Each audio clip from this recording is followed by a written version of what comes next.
everyone, and welcome back to Reddit Aliens. I'm your host, John. Thank you for being here. We've got one of my favorite topics coming up, so let's get right to it.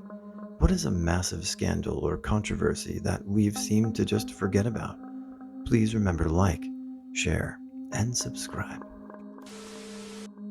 Those Turpin siblings that escaped being chained to their beds by their shitty parents? Happy ending, right? Yeah. No. Turns out their foster parents ended up abusing them even worse, and now a bunch of them are suing. Edited to add, I'm not American, and this update did not make international news at all. Nobody I've spoken to about this knew of the update. Recycling. You'd be amazed and disgusted at how much stuff you think you're recycling that your municipalities are shipping off to other countries just so they can dump it in the ocean for you. We know this is happening too, but because we're disconnected from it, we just ignore it. Pilot Truck Stops stole about $250 million from their customers. The owner was never really penalized for it and owns the Cleveland Browns. Edit. I used to work for the company, so I have a lot of knowledge on the situation. The $250 million number is an estimated amount based on my personal information. Amount publicly paid back to customers over $50 million. Fine paid to federal government was $92 million. Many cases were also settled for undisclosed amounts. The company was still eligible to receive a biofuel rebate from the government for more than they were penalized for. This allowed them to continue with business as usual. Edit 2. I want to state that I do not have any undiscovered evidence in this case. The specific amount of money stolen by Pilot Flying J will likely never be fully disclosed. There has been some dispute in the discussion about my claim of $250 million. The criticism is fair. The figure I presented was my own educated guess. It should not be taken as fact. The case has been settled for a few years now, and the public information is available online. While the amount stolen is disputed, there is no doubt the company purposefully committed a crime against their own customers. They systematically stole money for years. It was a sophisticated and widespread practice within the company. They specifically, the owners, were able to walk away from the situation with no real consequence. Airlines getting bailed out by taxpayers during crisis, and with executives still taking huge bonuses. The quality of airlines significantly deteriorated because they don't want to compress profit by paying more to hire more and expand flight offerings again to pre-pandemic levels. Wells Fargo Bank opening BS accounts and submitting credit card applications on behalf of their customers without their knowledge or consent. I'm actually a customer with them and have been for years, so for all I know they did it to me, but all I ever got was a couple of emails about how they're a really good company with good people and that doesn't reflect their values or some such crap like that. I think they ended up firing a lot of people and executives who knew about it and were fined millions of dollars. But I mean, if the practice went that high, it must have been widely known. It's interesting that Wells Fargo came up today, as I was discussing this recently with a banker friend of mine, and I asked him why a company like that could still exist, and he simply said that people are lazy. They don't want to switch their accounts and their credit cards and everything over to another bank, so they just stay, even in the face of corruption. Boy George. He was jailed for 15 months for imprisoning a Norwegian male escort after a nude photo shoot in what the judge called a premeditated, callous, and humiliating assault. He basically tortured him, and now he hosts TV shows in Australia. DuPont, still active company, when producing Teflon, dumped loads of bad chemicals into the water, and Teflon was poisoning people all over the world, giving them 6 known types of cancer. They covered it up for decades. Crazy how evil some companies are. That McDonald's Monopoly sweepstakes, none of the big prizes winning pieces ever made it to stores. The guy in charge of randomly putting them on cups and cartons after production kept them and gave them to friends, splitting the winnings for years. Mppedophile dossier. A bunch of UK politicians were caught borrowing children for an orphanage for all of unspeakable things you can imagine. Another politician managed to weave himself into this circle consisting of around 20 members and took down names, dates, locations, and victims. He then headed off to book to the Home Office, British CIA, who then handed it to the police, who then lost it. No action was taken. The case has been reopened 5 times since, and each conclusion has always been, we lost the book, and we're not going to investigate it ourselves because, I think this circle is still going on, and the police are being paid off to never investigate it. Animal scandal in Berlin Zoo. In 2008, news surfaced that many of the zoo's animals may have been sold for slaughter. Green Party politician Claudia Hammerling, backed by several animal rights organizations, accused the zoo director, Bernhard Blaskowitz, of delivering tigers to China to be killed for potency drugs and selling a pygmy hippopotamus and a family of Asiatic black bears for slaughter. Hammerling also said that more than 100 animals have disappeared from the zoo. Blaskowitz denied the allegations. The financial crash of 2008 and how all of the individuals responsible saw little to zero consequence of their actions, which destroyed global economies, allowing them to continue in their roles or similar, who are now orchestrating new schemes that see the rich get richer and the working man more marginalized. Edit. Thanks to those that are pointing out that no actual laws were broken in 2008. I know, dudes, but that in itself is kind of the biggest crime there is. Countless regulations were breached through unethical and immoral practices that were purely designed for very one-sided financial gain. The powerful, greedy banks and their investors profited from predatory products that targeted low-income consumers. They literally preyed on the vulnerable. To suggest that because no actual laws were broken, so nobody deserved to or should have been prosecuted is wild. The law by design failed in and after 2008, and those same individuals and their protégés and predecessors are doing the same thing now. They just call it something different. Lastly, I get it. The consumers of these outrageously unregulated, non-compliant, and unethical products had a part to play in the collapse of the housing market and wider global economic crash. Self-certifying loans they had no means to repay. I get it. They were greedy idiots too.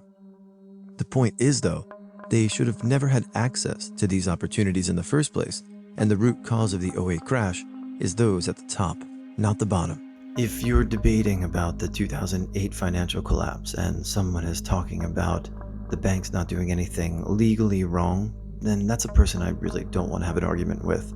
Unnatural or natural laws aside, they knew what they were doing. Bhopal, India, and the Union Carbide Company, where 500,000 plus people were gassed with methyl isocyanate, 3,787 died, and 3,900 were completely disabled, and nearly 600,000 people were injured. They're still finding methyl isocyanate in the groundwater. Corporation decided that harmful action was cheaper than harmful action fix, so they allowed it to continue. This happened like 50 years ago, but in the late 70s it was discovered that when rear-ended, the Ford Pinto's doors would become jammed shut and the gas tank would likely to explode. Ford found it was cheaper to settle out of court lawsuits for the deaths instead of issuing a safety recall and fix, so no recall occurred. The US government had a history of promoting certain products because businesses had stock bonds or other leverage over politicians at the time, like tobacco, milk, cheese, and grain. The older I've gotten, the more I realized government isn't about what's best for the people. It's about what the powerful corporations at the time want to see, have, and to promote their growth. America is just business propaganda. Enron. The whole point of that was that the company made little to no products. Valuation was inflated with MTM accounting, so people threw money to watch some digits go up. Nowadays, a lot of people are investing in things of no value, as of now, like crypto, that is rarely used as currency and does not do anything besides be something to invest in. And in turn, it birthed a lot of scams, much like Enron, but instead of MTM, they are inflated by NFTs, with which is basically a huge chunk of the coin used to buy that NFT. Insane how a scam network is called Web3. The blockchain is wasted on such a thing. Could have been easily utilized better by game companies. How about a current one? Nancy Pelosi's husband regularly buys and sells stocks before major bills, announcements, etc. by Congress. There's even an app that tracks his stock trading so that people can buy or sell the same stocks he does because he keeps making money. I don't give a damn what side of the aisle it's on. I hate corruption.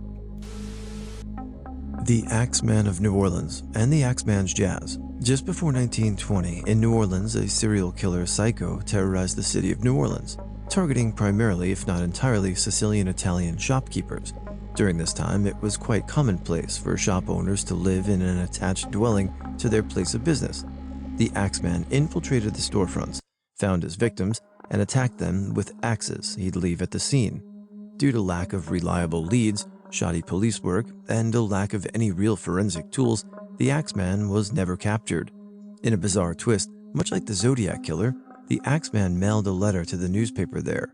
In it, he not only claimed to be the devil himself, but also professed his extreme level of jazz. As if acting in good faith, the Axeman declares that on X day, he'd begin to prowl the city. Any citizen playing jazz within or around their homes would be spared. Any citizen that didn't would supposedly get the axe. Police and civilians alike took this so seriously, virtually all of New Orleans was flooded with music. People crowded into stores, bars, and other public establishments. The rest threw block parties or just stayed home. Miraculously, nobody was harmed. As a result, the phenomenon is called the Axeman's Jazz and was even made into a song. The food pyramid. 7 servings of grains a day and everyone is scratching their heads trying to figure out where all the obesity is coming from. Tie that in with school lunches counting ketchup as a serving of vegetables and you're onto something. Edit. Of course, grain itself is not the only culprit.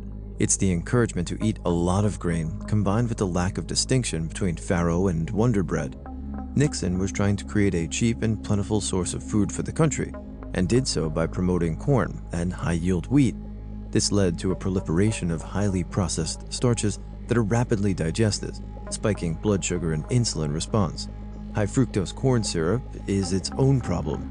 It's extremely hard to metabolize and often gets stored as fat instead of being converted to energy. However, in the 80s or 90s, you could look at the label of anything from bread to soup and find HFCs in the ingredients. The food pyramid has good qualities to it, but the over-encouragement of grains and lack of distinction between whole and processed grains were suspiciously in line with the interest of big agriculture as laid out a decade or so before. Andrew Wakefield fake research linking autism to vaccines, which generated most of the anti-vaxxer movement. He wasn't anti-vaxxer though. He was paid to defame a competitor's MPR vaccine and promote another. Research made with just a few supposedly autistic children on which were conducted invasive tests without their consent and without any basic medical ethic. Years later, when the scandal came out, the paper was retracted, and he's been barred from the medical profession. Nobody cared. Anti-vaxxers spread around. Wakefield became their prophet, and their impact during the COVID pandemic has been huge. Just a few people remember the facts that originated this. Wakefield is still invited by TV shows and political conventions. We're so stupid that we deserve people like anti-vaxxers. Who financed 9/11? This information has been consistently withheld, redacted, obscured from official government reports, but it's widely accepted that the Saudi government, for many years, directly and indirectly supported Islamic extremist groups around the world, including Al-Qaeda. They have also, for many years, been exporting their toxic brand of waspist ideology, the extent and impact of which is difficult to quantify. There is also the case of the Pakistani government more likely than not knowing about and protecting bin Laden. Pretty telling that the US did not notify Pakistan before carrying out the mission to kill him. The Tulsa Massacre and the history of Black Wall Street. It's not necessarily the people have forgotten about it, but so many people don't know about it. Tulsa had a thriving black community in the Greenwood district. And when I say thriving, I mean black-owned and run medical clinics, banks, stores, schools, farms, basically everything a city would need to function. There were some extremely wealthy black families as well. One day, a young man, Dick Rowland, went into a white-owned department store in a different area of town to use the black restroom on the 3rd or 4th floor. For some reason, the white 17-year-old girl attending the elevator screamed and he ran, knowing that he would be blamed for harming a white woman. Nobody knows what happened in the elevator. Rowland was arrested, and a white mob formed outside the jail. A group of black men showed up to protect Rowland because they didn't trust the jailers to properly protect him. There was an argument. A white man tried to take a black man's gun, and the white man were shot. This led to the massacre. The entire Greenwood district was burned, looted, and destroyed. We don't know an official death toll, but it's estimated that up to 300 black people were killed. The massacre completely destroyed everything, leaving countless families homeless and gutting the thriving, successful business and infrastructure they worked so hard to establish. People are still searching for mass graves, and we will probably never really know the death toll. This is a story that was so heavily covered up that people just don't know it happened. It isn't taught in schools, and if it is, it isn't talked about in the depth it deserves. The fact that the government is recording and spying on everything you do, they sell you information.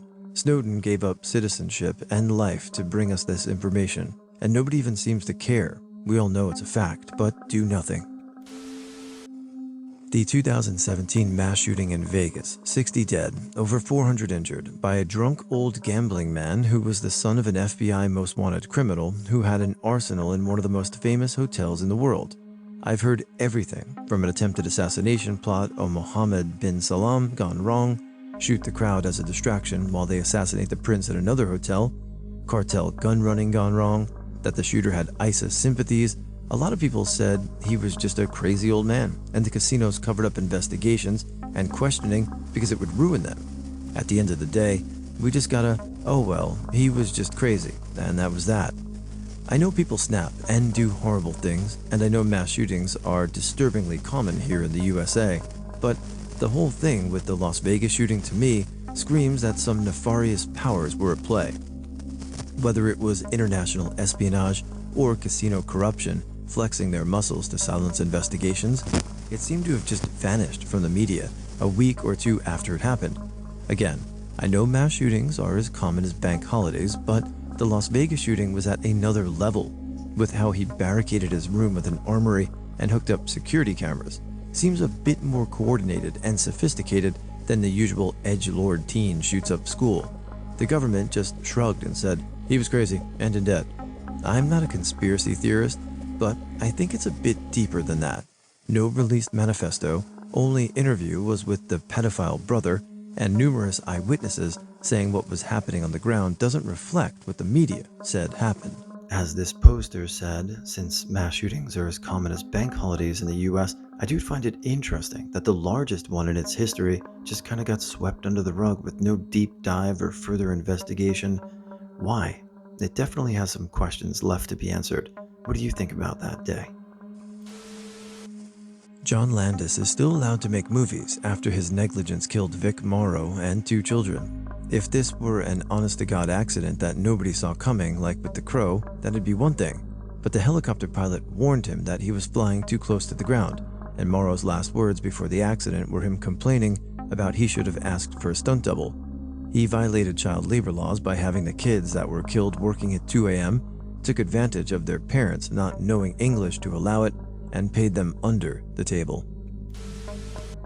In Canada, SNC Lavalin influenced the Liberal government into adopting a deferred prosecution legislation, which was then used less than a year later to allow their corrupt executives to escape persecution. All of this against the advice and consent of the Liberals' own Justice Minister, who was then vilified and driven out of politics for not being a team player. Prosecco Casa Pia process.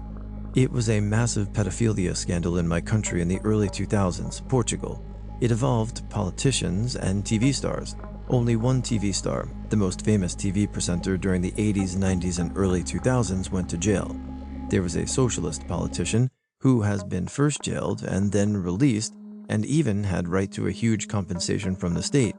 Meanwhile, kids from Casa Pia Institution School could describe his body, and he did a surgery to hide a dot in his butt.